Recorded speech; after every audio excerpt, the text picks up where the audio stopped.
Details చూద్దాం. మంత్రి నారా లోకేష్ ప్రోత్సాహంతో ఏపీలో కొనసాగుతున్న రెడ్ బుక్ రాజ్యాంగ రాజకీయ కక్ష సాధింపులకు మరో వైఎస్ఆర్సీపీ కార్యకర్త సోలమన్ బలయ్యాడు.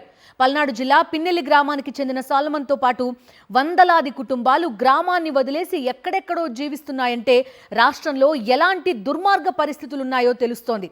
అమాయకులు పిట్టల్లా రాలిపోతున్నా సీఎం చంద్రబాబుకు చీమ కుట్టినట్టుగా కూడా లేదని ప్రతిపక్షాల నుంచి విమర్శలు వెల్లువెత్తుతున్నాయి. పచ్చమూకల చేతుల్లో ప్రాణాలు కోల్పోయిన సోలమన్కు అంత్యక్రియలు చేయాలన్నా సరే పెద్ద పోరాటం చేయాల్సిన పరిస్థితులు దాపురించడం కూటమి అరాచక పాలనకు నిదర్శనమని వైఎస్ఆర్సీపీ నేతలు మండిపడుతున్నారు. న్యాయం కోసం కోర్టును ఆశ్రయిస్తామని అంటున్నారు. వైఎస్ఆర్సీపీ కార్యకర్త సాల్మన్ అంత్యక్రియల సందర్భంగా పల్నాడు జిల్లా పిన్నెల్లి గ్రామ శివార్లో చాలాసేపు ఉద్రిక్త పరిస్థితులు ఏర్పడ్డాయి. గురజాల మాజీ ఎమ్మెల్యే కాసు మహేష్ రెడ్డితో పాటు పలువురు వైఎస్ఆర్సీపీ నేతలను పోలీసులు అడ్డుకున్నారు. అంత్యక్రియలు జరగడానికి ముందు వైఎస్ఆర్సీపీ నేతలు పెద్ద పోరాటమే చేయాల్సి వచ్చింది.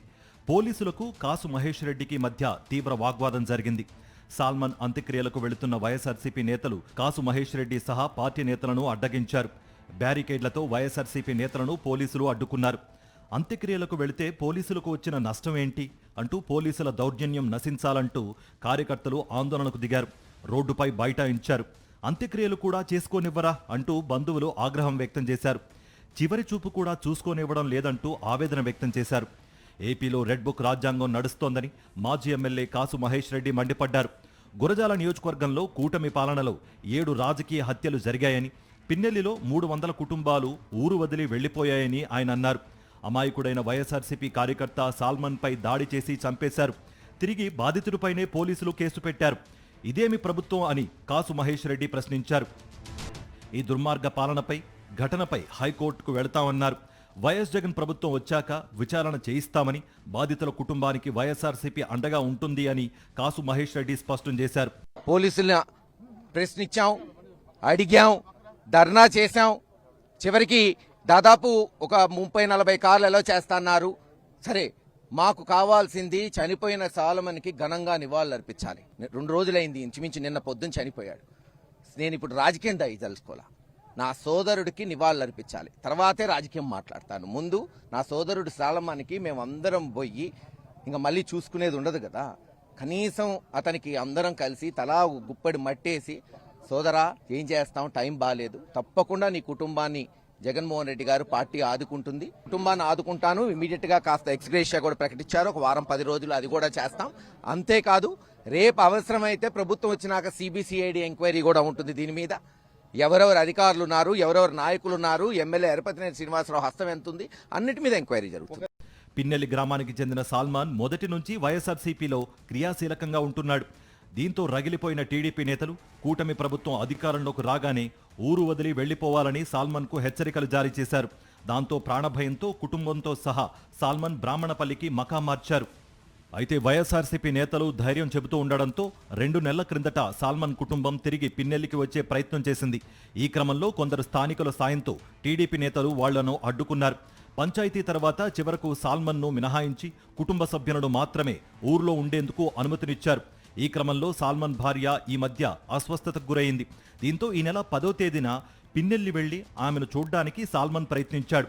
రావద్దని చెప్పినా ఎందుకొచ్చావంటూ టీడీపీ గూండాలు ఆయన్ను చితకబాదారు. తీవ్ర గాయాలు కావడంతో కుటుంబ సభ్యులు గుంటూరు ప్రభుత్వ ఆసుపత్రికి తరలించారు.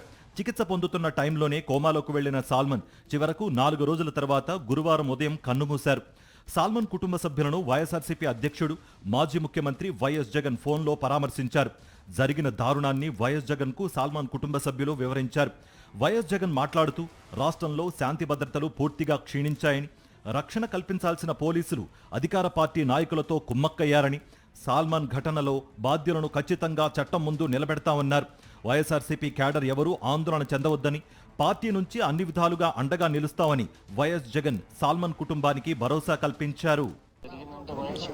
సార్, మామూలుగా కూటమి ప్రభుత్వం అధికారం వచ్చిన కాడ నుంచి అందరం కూడా బయటే ఉంటున్నారు సార్. మేమందరం కూడా 300 నుంచి 400 కుటుంబాలు అందరూ కూడా బయటే ఉంటున్నాం సార్. ఇప్పుడిప్పుడే కొద్దిగా కొంతమంది ఈ ఇల్లు పొలాలు చేసుకోవడానికి అని చెప్పేసి వస్తుంటున్నారు సార్.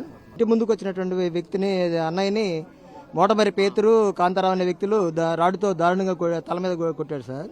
దీని మీద మేము హాస్పిటల్కి వెళ్ళేసి మామూలుగా ట్రీట్మెంట్ చేసేసుకుంటే సీరియస్ గా ఉండదని చెప్పేస్తారని నిన్న చనిపోయాడు సార్ 15వ తారీఖు ఉదయం.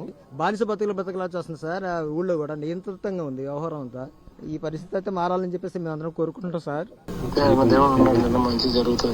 దాచేపల్లి సిఐ ఎస్ఐ అన్నాయి కేసులు కట్టింది.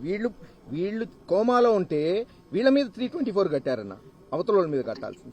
డిజిటల్ డైరీలోకి ఎక్కించి జరిగిన చేస్తానన్నా, తప్పకుండా చేస్తానన్నా. మీ దగ్గరికి కూడా తీసుకొస్తానన్నా వచ్చే వారం వాళ్ళని. సార్ మన ప్రభుత్వం వచ్చినాక ఎంక్వైరీ చేసి తప్పకుండా మాకేం లేదన్నా, రేపు వీళ్ళందరి మీద ఒక సిబిసిఐడి ఎంక్వైరీ అన్నా పడాలన్నా.